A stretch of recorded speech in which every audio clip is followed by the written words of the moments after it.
Today we agreed to move forward with the signature of a new EU-India security and defence partnership in areas like maritime security, cybersecurity and counter-terrorism. European Union और India जो है वो defence and security partnership sign करने जा रहे हैं.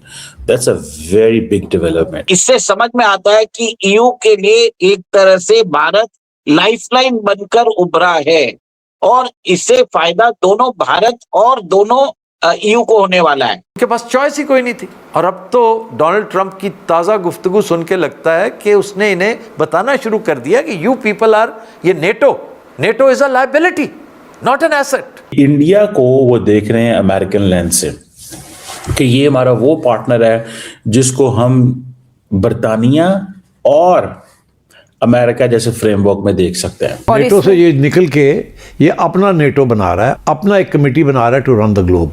और ये उन लोगों को इकट्ठा कर रहा है जिनको ऊपर ये प्रेशर डालेगा कि आप अब अमेरिकन कैंप में आ गए. पाकिस्तान आज एक सिक्योरिटी स्टेट है, एक मर्सनरी क्या होता है? किराए का फौजी जो किसी किस्म की इखलाकियात के ऊपर यकीन नहीं रखता, कोई नजरियात के ऊपर यकीन नहीं रखता, जो उसको पैसे लगाता है वो उसके लिए काम करता है. Pakistan is going to get into trouble.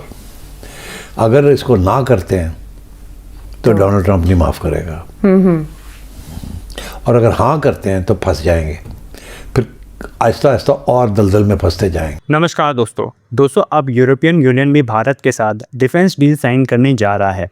आप सब जानते होंगे कुछ दिन पहले ही यूरोपियन यूनियन के प्रेसिडेंट ने कहा था कि जनवरी को जब वे भारत आएंगी तब वे भारत के साथ फ्री ट्रेड एग्रीमेंट साइन करेंगी. और अब इसको आगे ले जाते हुए यूरोपियन यूनियन भारत के साथ डिफेंस डील भी साइन करने जा रहा है. जिस तरह से यूएई ने भारत के साथ एक बहुत ही इम्पॉर्टेंट और बड़ी डिफेंस डील साइन की है, क्योंकि जिस तरह से ट्रंप अपने अहंकार और पागलपन में हर देश को डरा धमका रहे हैं और अपनी मन मर्जी से किसी भी देश को कब्जाने की बात कर रहे हैं, जैसे कि ग्रीनलैंड. इस चीज़ से अब यूरोपियन यूनियन परेशान हो गया है और ईयू ने अमेरिका के साथ अपने फ्री ट्रेड डील को कैंसिल कर दिया है. अब यूरोपियन यूनियन को भारत जैसा देश चाहिए जो इकोनॉमिकली और डिफेंस में बहुत ज़्यादा स्ट्रांग हो. चलिए इसी पर आगे पाकिस्तानी मीडिया का रिएक्शन देखते हैं, जो इस वक्त ये बोल रहा है कि उन्होंने बहुत बड़ी गलती कर दी अमेरिका के साथ हाथ मिला करके. इंडिया के जो साथ डिफेंस कोलैबोरेशन है, ये इस बात का सिग्नल देता है कि अब यूरोप की जो स्ट्रेटेजिक कॉरिडोर्स हैं उसका सेंटर सिर्फ अटलांटिक से नहीं बल्कि इंडो पैसिफिक तक ये एक्सटेंड होता जा रहा है. प्रधानमंत्री मोदी और जो ईयू लीडर्स हैं उनके बीच जो डिस्कशन हो रहे हैं वो सिर्फ बायलैटरल टाइज का एक्सटेंशन नहीं बल्कि एक नए ग्लोबल सिक्योरिटी आर्किटेक्चर की बुनियाद यहाँ से रखते हुए हमें नजर आ रही है. इस पार्टनरशिप का जो बेस है shared concern, regional stability, in fact जो रीजन में स्टेबिलिटी पर ध्यान देना और ये इंस्टेबिलिटी है उसको कंट्रोल करना. दूसरे शब्दों में अगर हम इसको कहें हाइब्रिड थ्रेट्स और मैरीटाइम सिक्योरिटी, टेक्नोलॉजी शेयरिंग और डिफेंस इंडस्ट्रियल कॉर्पोरेशन, ये स्टेप्स जो है उस ग्लोबल कॉन्टेक्स्ट में यहाँ पर सामने आ रहे हैं जहां रशिया यूक्रेन वॉर, चाइना का जो थ्रेट है वो, या फिर जिस तरह से चाइना आगे बढ़ रहा है मिडिल ईस्ट में, जिस तरह से एक्सटेंशन हो रहे हैं और जो स्ट्रेटेजिक कंपटीशन है उसने जो अलायंस है उसको दोबारा सोचने पर मजबूर किया.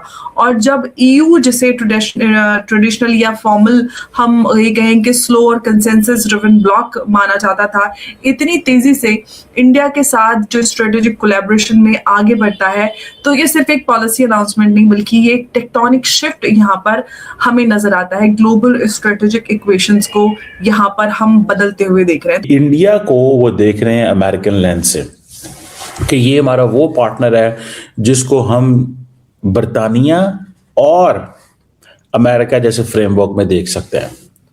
And it's a democracy, that's what the central theme जो है ना, सेंट्रल थीम तो यही है. अब होता क्या है, जब ईयू इतना सारा कुछ कर रही होती है तो हर रोज फिर एक ईयू फॉरेन मिनिस्टर इंडिया बैठा होता है. परसों अगर पोलैंड था तो आज स्पेनिश फॉरेन मिनिस्टर बैठे हुए हैं, उससे पहले जर्मन आए हुए थे. तो ये जो ईयू लेवल पे जो टॉक्स हो रही होती हैं तो वो जारी बात है सारी यूरोपियन यूनियन उसके ऊपर काम कर रही है. तो असल चीज तो यही होती है ना कि भाई देखें हो क्या रहा. अब now it gives a message that there is a clear commitment within the European Union that they want to strengthen the relationship between कि जी हम दो बड़ी मेजर डेमोक्रेसीज हैं और हमारे ग्लोबल चैलेंजेस एक जैसे हैं, दैट इज द सिग्निफिकेंट। यानी कि दो मेजर डेमोक्रेसीज हैं और हमारे जो जो चैलेंजेस हैं वो एक जैसे हैं, दिस इज सिग्निफिकेंट। अच्छा, रूल्स बेस्ड इंटरनेशनल वो कह रहे हैं। अब बेसिकली क्या है, Europe and America, Europe and India दोनों की डिमांड एंड प्रेयर एंड से एक ही है, क्या कि दोनों को स्पेस मिले, किसमें, इंटरनेशनल सिस्टम में। और वो चाहते हैं कि अमेरिकन पीछे हटे, चाइनीज भी पीछे हटे, और दोनों के सामने वो एक ही बात कर रहे हैं कि यार हमें जो है ना मल्टीलैटरल वर्ल्ड चाहिए। अब कहने से तो मल्टीलैटरल वर्ल्ड नहीं ना मिलेगी, you would have to do something. अच्छा, अब वो एक ब्रॉडर स्ट्रेटेजिक एग्रीमेंट है, EU India comprehensive strategic agenda 2030, जिसमें ट्रेड, टेक्नोलॉजी, सस्टेनेबिलिटी, इन चीज़ों के ऊपर वो काफ़ी काम कर रहे हैं, ठीक है। और जो वो उनका फोकस क्या है, these are two major democracies, तो हमें जो है वो एम्बिशियस पार्टनरशिप बिल्ड करनी चाहिए।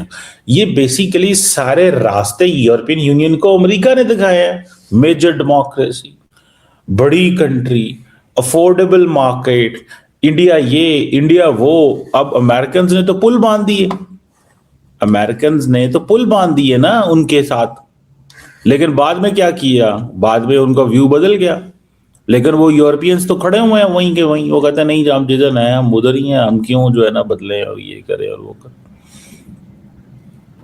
समझ रहे हैं बात? सो ये एक बड़ी दैट्स वेरी सिग्निफिकेंट चीज है